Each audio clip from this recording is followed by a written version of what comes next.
बातमी वाशिममधून। वाशिममध्ये अतिवृष्टीमुळे तब्बल 4,37,000 एकरवरील शेतीचं नुकसान झालंय। मुसळधार पावसाचा फटका सोयाबीन पिकाला सुद्धा बसलाय। वाशिम जिल्ह्यातील 2,10,000 शेतकरी बाधित झालेले आहेत। आणखी तपशील आपण घेणार आहोत। प्रतिनिधी देवानंद हिंगोले आपल्याशी जोडले गेलेत त्यांच्याकडून। देवानंद, आताची काय परिस्थिती आहे? पाणी ओसरतंय का? आणि मुख्य म्हणजे शेतीची काय परिस्थिती आहे? पिकांचं नुकसान किती प्रमाणावर झालंय? रिद्धी, वाशिम जिल्ह्यात सातत्यानं पाऊस आलेला आहे या हंगामामध्ये आणि त्यामुळे मोठ्या प्रमाणात शेतीचं नुकसान झालेलं आहे। आपण या ठिकाणी बघू शकता, हे जे शेत आहे हे सोयाबीनचं शेत होतं आणि या शेतामध्ये पूर्णतः पाणी साचल्याचं आपल्याला दिसून येत आहे। त्यामुळे सोयाबीनचं जे पीक आहे ते पूर्णतः नष्ट झाल्याचं आपल्याला दिसून येत आहे।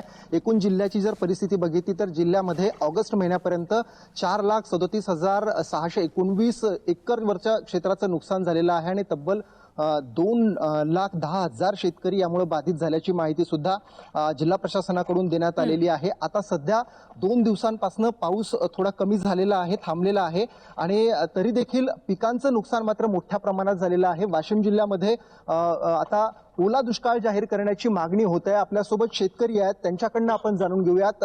दादा, काय सांगाल, तुमच्या गावची काय परिस्थिती आहे आणि सध्या पिकाचं नुकसान किती झालेलं आहे? आमच्या गावची परिस्थिती म्हणजे पुसटच्या नेटी गाव असल्यामुळे आमच्या गावाच्या यावर्षी म्हणजे या महिन्यामध्ये बराच पाऊस झाला। या पावसामुळे एवढं नुकसान झालं शेतकऱ्याचं की 2-4 वेळा नदीले पूर येऊन गेले। पूर आल्यामुळे कमीत कमी 75 ते 95च्या दरम्यान एवढं नुकसान आमच्या गावामध्ये आज रोजी झालेलं आहे। परंतु पंचनामे केले, परंतु अजूनही कोणताही त्या पंचनाम्याचा लाभ मिळाला नाही। परंतु वाशिम जिल्ह्यामध्ये ओला दुष्काळ जाहीर करावा हीच आमची या शेतकऱ्याच्या वतीने मागणी आहे। ओला दुष्काळ जाहीर करावा अशी मागणी आहे। हळद पिकाचं देखील मोठं नुकसान झालेलं आहे। हळद पिकाची काय परिस्थिती आहे? किती एकंदरीत खर्च आला होता हळद पिकासाठी? आमचं गाव आसोला जिल्ह्यामध्ये वाशिम तालुक्यामध्ये आसोला जहागीर हे गाव आहे। या गावामध्ये पाण्याच्या या पूर परिस्थितीने एवढं मोठं प्रचंड नुकसान झालेलं आहे की हळदीसारखे पिकं आम्हाला अफाट खर्च येतो। एका एकरात साधारणतः आतापर्यंत कमीत कमी 25,000 ते 30,000 रुपये आम्हाला खर्च आलेला आहे आणि पेरणी, नांगरणी, मशागतीचा खर्च वेगळा। नुकसान आतापर्यंत आमचं हळदीचं एका एकराला दरम्यान कमीत कमी 40,000 ते 50,000 रुपयाचा आमचं म्हणजे खर्च आलेला आहे आणि त्यामध्ये होणारी हळद कमीत कमी आम्हाला 25 ते 30 क्विंटल म्हणजे साधारणतः 10,000 रुपये क्विंटलनं जरी धरलं तर कमीत कमी 2 ते 2.5 लाख रुपयाचं नुकसान आमचं एका एकरामध्ये आहे। नक्कीच मोठ्या प्रमाणात हळद पिकाचं नुकसान झालेलं आहे।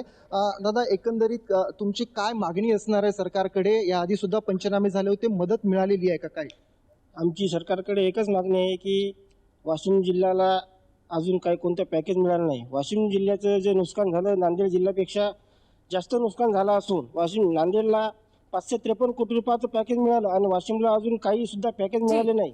माझी सरकारला एकच विनंती आहे की लवकरात लवकर वाशिम जिल्ह्याला सुद्धा पॅकेज आणि अगदी ज्याप्रमाणे हे सगळ्या शेतकऱ्यांचं म्हणणं आहे की लवकरात लवकर मदतीची अपेक्षा हे सगळे शेतकरी करतात। त्यामुळे त्या दृष्टीने आता आजच्या राज्य मंत्रिमंडळाच्या बैठकीत सुद्धा काय निर्णय होतो याकडे सुद्धा आपलं लक्ष असेल। सध्या धन्यवाद दिलेल्या माहितीसाठी देवानंद।